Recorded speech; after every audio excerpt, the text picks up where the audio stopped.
تخيل معايا كده تكون ظابط معروف انك شجاع جدا وما بتخافش من حد، وفجأة تلاقي نفسك واقف قدام طفل، والطفل ده هو نفس رئيس العصابة اللي انت كنت بتجري وراه من سنين، وبعدين تلاقي ان اصلا الطفل ده هو انت.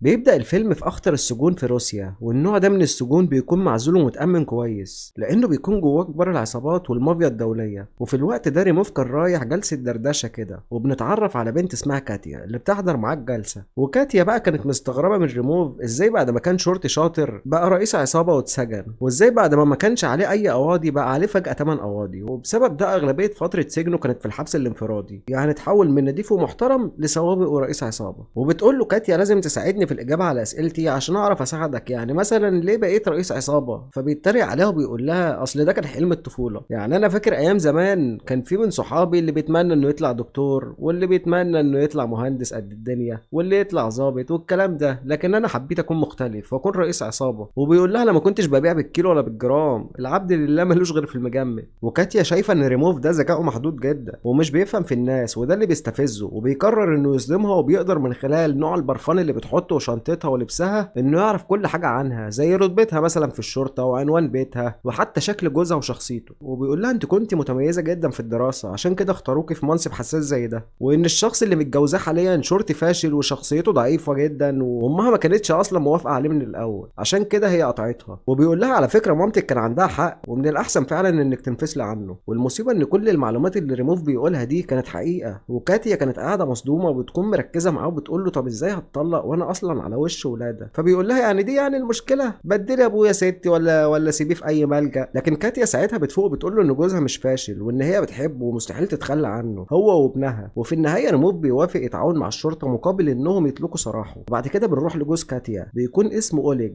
وفي الوقت ده كان بيشوف شغله وبيطارد مجرم خارج عن العداله، وطبعا المجرم ده طفل زي ما احنا شايفين وما كملش حتى 14 سنه، وبالرغم من كده كان مفرهده جدا وبدا يطلب له الدعم. واخيرا بيوصل للطفل وبيكون وسط اصحابه، وبنعرف انه بيطارده عشان الولد ده سرق شويه ورد من حديقه عامه، واوليك كان بيشتغل شرطي نباتات. ومش عايزك تستغرب يعني لان ده فرع عندهم كده من الفروع الحديثه. الغريبه بقى ان العيال بيتريقوا عليه ولا كانهم شايفينه. وفي الوقت ده كاتيا بتتصل بيه وبتقول له انها خلصت شغل وجايه على السوق عشان عاوزه تشتري شويه حاجات لابنهم اللي جاي في السكه. وخلال ده العيال بيمشوا من قدامه وهو ولا كانه هنا خالص. وبعدين بنروح لريموف اللي بيتم اطلاق سراحه بعد ما وافق انه يتعاون مع الشرطه، وحاليا في طريقه لتسليم مجرم دولي خطير جدا. وبعدين بنرجع لكاتيا اللي بتقابل جوزها وبيقعدوا يتمشوا في السوق شويه، وبيبتدوا يشتروا شويه حاجات للبيبي، والاتنين بيحلموا ان هم يطلعوه ضابط شرطه. وفي مكان قريب منهم بيوصل ريموف وبيدخل في مكان بيكون خاص بعرافه، وهناك بيبتدوا يركبوا له اجهزه التصنت وبيجهزوا له مقابله الشخص اللي المفروض هيقبض عليه. والعرافه لما بتتكلم معاه ما بيكونش عامل لكلامها قيمه ولا كانها بتتكلم. وقبل ما بيخرج بتقول له بسبب الست اللي انت اذيتها هرمي عليك لعنه، وخلال فتره هتجيلي بتزحف زي الكلب. فبيقول لها مين الست اللي انا اذيتها دي؟ انت يعني؟ فقالت له لا طبعا انت عارف مين هي كويس. لكنه بيضحك عليها وبيسيبها ويخرج، وبيتمشى في الشارع وفي طريقه بيتخبط في اوليج. وبعدين بيركب العربيه اللي هيقابل فيها المجرم الدولي، والمفروض انه بيقابله عشان يعمل معاه صفقه مخدرات كبيره. لكن بيكون في مكان قريب منهم واقف فيه اتوبيس مصفح مليان بالشرطه اللي بتراقبهم مستنيين اللحظه المناسبه للهجوم. وبنشوف الولد اللي اوليج كان بيطارده ده بيتحرك في السوق بشكل محترف، وبيسرق سيخ كفته من هنا على محفظه من هنا، وهي الدنيا بتمشي. وبعدين بيلمح الاتوبيس اللي فيه الشرطه وبيكون مستغرب جدا لانه اول مره يشوفه في المنطقه، وبيكون مش شايف اللي جواه لان الازاز مفيم. علشان كده بيحاول يدخل جوه لكنه بيفشل والسلاح بيتكسر في القفل، ولانه مش متعود على الفشل بيكون متضايق جدا وبيسيب لهم حته كده تحيه منه. واوليك بيشوف ان العربيه اللي دخلها ريموف عامله مشكله، والدخان اللي بيخرج منها بيأذي النباتات اللي في الحديقه. فبيستأذن من كاتيا وبيروح يمنع المصيبه اللي بتحصل. واثناء ما ريموف بيتكلم مع المجرم واللي بالمناسبه بيكون اسمه التنين وبيوثق وبيسجل الصفقه، واللي بنعرف انها تجاره اعضاء ومخدرات ودعاره، بيلاقي اوليك بيخبط على الازاز، وحرس التنين بيحسوا بخطر وكانهم هيقتلوه. لكن ريموف بيقول لهم ان ده شرطي تافه وهو هينزل يتصرف معاه عشان ما يلفتش الانتباه، وبينزل يتكلم معاه الا انه كان مصر وقتها انه يعمل له محضر وعمال يرغي ويضيع وقت. بس ريموف صبره نفذ وبيقول له بقول لك ايه يا عم بقى فكك منه ما تعصبنيش. وبعدين بيروح يطوعه ويعمل اللي هو عايزه عشان يخلص، وبالفعل بيسيبه ومش بيعمل المحضر. وفي اللحظه دي البنت اللي معاهم او فتاه الليل يعني بمعنى اصح وبتاخد الجرعه وبترمي الكيس على النباتات. فهنا اوليج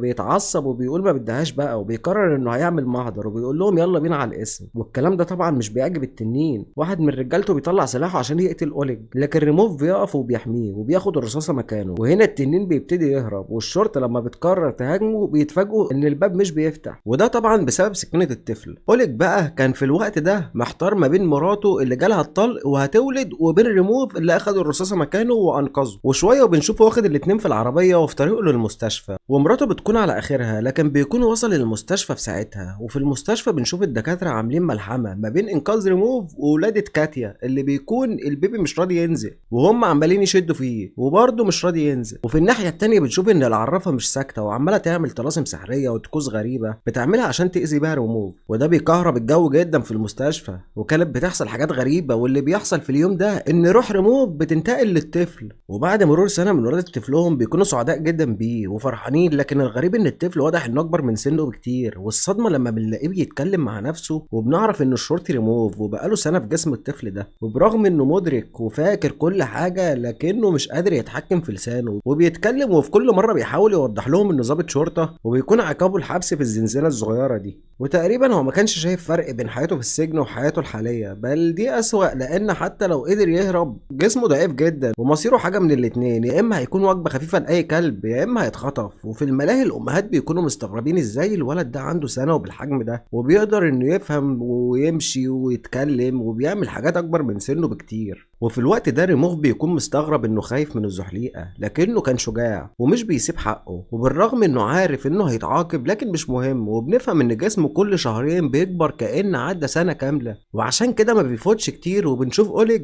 بيحاول يكلمه وبيقول له قول يا حبيبي بابا شرطي جامد، وبيتصدم ان الطفل بيتكلم بصوت رجولي كأنه عنده 50 سنه وبيقول له بابا الشرطي فاشل وعبيط. واوليج طبعا مش بيستحمل الصدمه وبيغمى عليه. وكاتيا لما بتفوقه بيقول لها ان الطفل كان بيتكلم، لكنها طبعا مش بتصدقه، فبيفتكر نفسه ان كان بيتخيل وبيعديها. لكن بالليل بيلاقي الطفل بيتكلم مره تانية وبيقول له ما تقلقش وما تعملش دوشه، عشان كاتيا لو عرفت اني بتكلم مش هتستحمل الصدمه. وفعلا اوليج بيتحكم في اعصابه وبيشيل الطفل وبيدخلوا الحمام عشان يتكلموا براحتهم، وبيقول له انا اخر حاجه فاكرها لما خدت الرصاصه مكانك، والدكاتره في المستشفى كانوا بيحاولوا ينقذوني، وبعدها افتكرت نفسي مت، لكن لقيت نفسي اتنقلت لجسم الطفل ده ومش عارف ازاي. وبيقولوا لازم ندور على حد يساعدنا في المشكله دي، وبيفتكر ان في حد ممكن يساعدهم طبعا، وهي العرافه. وبيقرروا يروحوا لها، وبيروحوا للعرافه اللي اول ما بتشوفهم بتشمت فيهم وبتتعرف عليه وبتقول له مش قلت لك هتجيلي تاني وانت بتسحب على رجلك. وبنعرف ان اللعنه دي جات له عشان كان بيضايق كاتيا وجرح مشاعرها في اول جلسه، لكن ريموف لسه متكبر وبيهددها عشان ترجعه لجسمه، لكن تهديده ما بيكونش ليه اي تاثير عليها. وبتقول له الحل الوحيد لرجوعك لجسمك هو انك تواجه اسوأ اعدائك في كهف التنين وتلمس روحه. وهو طبعا ما بيكونش فاهم اي حاجه وبيسيبها ويمشي. وبعدين بيعرفوا ان ريموف لسه عايش وبيروحوا له المستشفى، وهناك اوليج بيكتشف حقيقه مهمه جدا، وهي ان زي ما روح ريموف دخلت في جسم ابنه، فروح ابنه كمان دخلت في جسم ريموف، وبيبتدي يعامله كانه طفله وبيكون عاوز ياخده معاه البيت. لكن ريموف بيلفت نظره ان ده مستحيل يحصل طبعا، وكمان كاتيا مش هتستوعب ان البغل ده هو ابنها وممكن يحصل لها حاجه. فالحل الوحيد انهم يصبروا لحد ما يحلوا المشكله، وما بيفوتش كتير وبيستنتج من كلام العرافه ان الحل الوحيد لرجوع لجسمه هو انه يقبض على رجل العصابات الملقب بالتنين. لكن ازاي بقى هيقدر يعمل كده بجسمه الصغير ده؟ علشان كده بيقرر يستعين بأوليج بعد ما بيقنعه ان شرطي بطل وخارق جدا. وبعد كده بيروحوا مركز تدريب خاص، وريموف بيحفظ أوليج اللي هيقوله، وبيخليه يقابل رئيسة الشرطة كارلا، اللي بمجرد ما بتشوفه بتكون عاوزة تموته، بتقول له بسببك فشلنا في القبض على التنين. وكمان الرائد ريموف اللي ماسك القضية موجود في المستشفى ومعلقين له المحاليل هناك، وبتستغرب ان أوليج معاه كل المعلومات عن التنين وما كانتش عارفة ان ريموف هو اللي بيقول له المعلومات، فبتديله رقمها عشان لو عنده اي معلومات عن التنين يبلغها بيها. وبعدين بيرجعوا البيت وريموف بيبتدي يفكر في كل حاجة في يوم الحادثة، وبيفتكر ان البنت اللي كانت مع التنين كان في وشم مميز كده على كتفها، والرمز ده بيرمز للملهى الليلي اللي موجود في المدينة، وبيعرف انها بتشتغل هناك. وبالليل بياخد أوليج وبيطلعوا على هناك، وعشان طبعا ممنوع دخول الاطفال بيضطر ان هو يسيب ريموف في حتة قريبة كده من الملهى. عملها، وبيدخل هو بيتابعه باللاسلكي. واوليج اول ما بيدخل ما بيدورش كتير وبيلاقي البنت اللي بالمواصفات اللي ريموف قال له عليها، وحسب الخطه بيقرب منها عشان يحجز منها ميعاد، وبمجرد ما بيلمسها بتضربه، لكن لما بتعرف انه معاه فلوس بتغير رايها على طول، وبيروحوا غرفه خاصه كده، واوليج بيطلع الكلبش عشان يكتفها حسب الاتفاق، لكنها بتاخده من ايده وهي اللي بتكلبشه، وبتكون فاكراه ان هو بيحب العنف وكده يعني. واوليج طبعا بيكون محتار ومش عارف يتصرف ازاي، فبيخبطها على دماغها وبتفقد الوعي، وبيخرجها من الشباك، وبعد كده بياخدوها قدام نافوره ومغميين عينها، وبيقولوا لها انت واقفه قدام اعلى شلالات في العالم، ولو وقعتي هتموتي.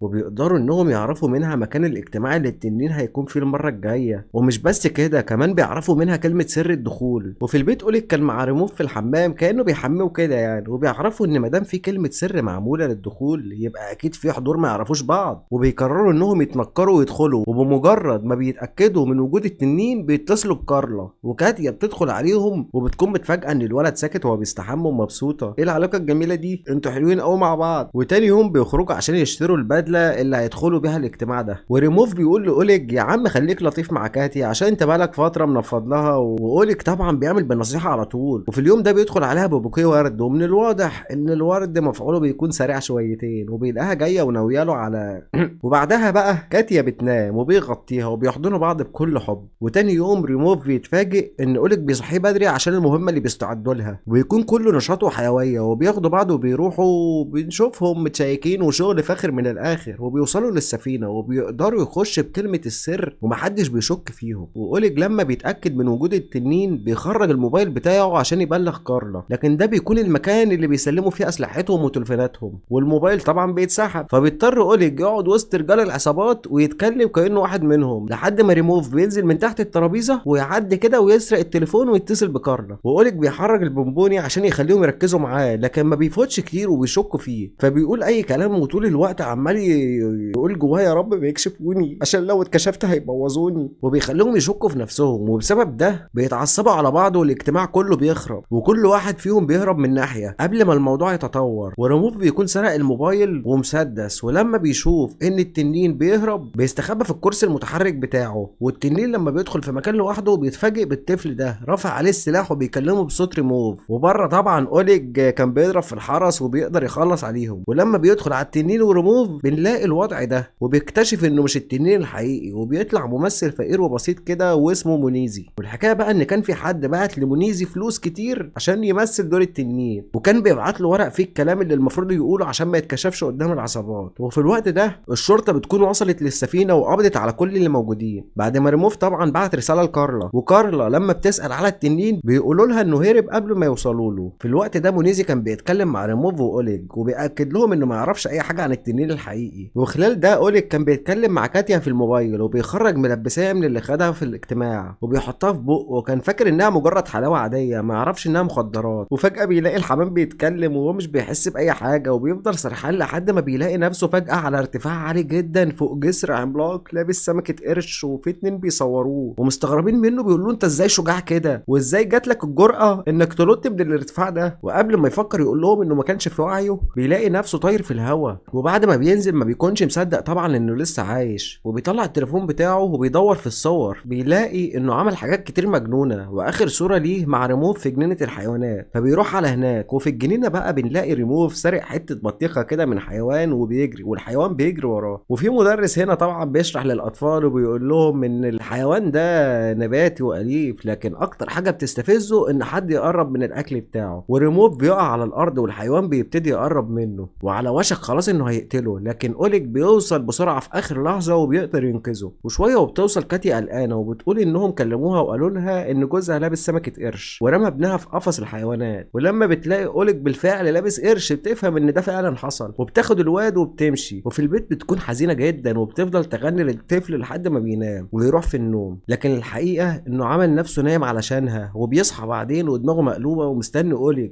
لكن اوليج ما بيرجعش على البيت وبيروح للمستشفى عشان يطمن على ابنه الحقيقي اللي في جسم ريموف. وفي وقت متاخر ريموف بيلاقي ان اوليج بيرن عليه في اللاسلكي وبياخده وبيتحركوا، وبيقول له انا جات لي خطه نوصل بيها للتنين الحقيقي، وده طبعا من خلال الموبايل اللي التنين كان بعته لمنيزي، وبنعرف انه فتح تحديد الموقع عشان التنين يحاول يوصل لهم ويقبضوا عليه. لكن اللي ما كانش عامل حسابه بيحسبوا ان التنين اصلا هيوصل لهم قبل ما يوصلوا له، وفجأة عربية بتخبطهم وبيفقدوا الوعي. ولما اوليك بيفوق بيلاقي نفسه مربوط ومعاه ريموف، وبتدخل عليهم الشرطية كارلا وبتفاجئهم ان هي التنين الحقيقي، وانها هي اللي بعتت الفلوس والتعليمات للممثل مونيزي علشان محدش يكشف امرها. وبنعرف ان سبب تحولها ده هو الانتقام من ريموف اللي عشمها بالجواز يوم الفرح وما راحش اصلا. وبتشيل الولد اللي هو ريموف نفسه وبتقول له كان زماني دلوقتي مثاليه. وخلال ده ريموف بيحاول يلمسها بصباعه عشان ينفذ طلب العرافه اللي قالت له ان اللعنه هتتفك لما يلبس بصباعه الصغير اسوأ اعدائه. وبالرغم انه بيفضل يلمسها لكن مفيش حاجه بتحصل. وفي وسط الكلام كده كارلا بتقول له ان اسوأ عدو لريموف هو نفسه. واوليك بيركز مع الكلام وبيقول ان كده لازم ريموف يلمس جسمه الحقيقي. وكارلا بتقول ان بعد ما خلاص الممثل ده بقى ورقه محروقه لازم حد تاني يشيل بلاوي التنين. وبتقرر ان اوليك هو اللي هيشيله. على طول الشرطه بتدخل وكارلا بتضرب نفسها بالرصاص وبتقول للشرطيين ان اوليج هو التنين الحقيقي وانه ضربها بالنار. وطبعا المخزن ده مليان مخدرات وسلاح. وقبل ما بيقبضوا عليه ريموف بيجيله فكره وبيخلي اوليج يهدد الشرطيين انه هيقتل الطفل عشان يعرف يهرب. وبالفعل بيركبوا العربيه. والغريب هنا ان ريموف هو اللي بيسوق واوليج قاعد تحت في الدواسه ودايس بنزين. وبتحصل بينهم مطارده هم والشرطه في كل شوارع المدينه. وريموف بيشوف الاطفال اللي كانوا عاملين فيها اشباح وبيمس عليهم كده. وطبعا بينجح انه يهرب من الشرطه وبيوصلوا للمستشفى اللي فيها جسمه الحقيقي. وحسب كلام كارلا ان ريموف هو اسوأ عدو لنفسه، وده معناه انه لو لمس نفسه ممكن يرجع لطبيعته. وخلال طريقهم لغرفه ريموف بيلاقوا غرفه مخصصه للمعاقين واسمها كهف التنين. فبيفتكر ريموف كلام العرافه وبيدخلوا بيلاقوا ريموف جوه فعلا. وبيفضل ريموف يجرب محاولات لحد ما بيلمسوا صباع بعض. ولحظتها الشرطه بتوصل وبيقبضوا على اوليج. وشويه وكارلا بتدخل على ريموف وكانها بتطمن عليه. لكن بعد خروج الممرضه بنعرف انها ناويه تقتله، وده طبعا عشان خلع منها يوم الفرح. وبتتفاجئ ان ريموف رجع لطبيعته وبيتكلم وبيطلب منها تسامحه لانه بوظ حياتها. فبتحاول تخرج المسدس وتقتله. لكن بيلفت نظرها ان الشرطه بتسجل كل حاجه وان الممرضه اصلا هي الممثل الكومبارس مونيزي وبيتقبض عليها. وفي الاخر بنشوف اوليج وكاتيا وهم بيحتفلوا بعيد ميلاد ابنهم بعد ما رجع لجسمه الحقيقي وبقى طفل طبيعي. وريموف طبعا بيزورهم وعلاقتهم بقت كويسه جدا مع بعض. وكمان اترقى وبقى شريك في قسم التحقيقات. ولحد هنا يا صديقي خلص الملخص بتاعنا النهارده. لو وصلت بقى لهنا ما تنساش بقى تعمل لايك واشتراك وتشوف الحاجات القديمه ها يلا.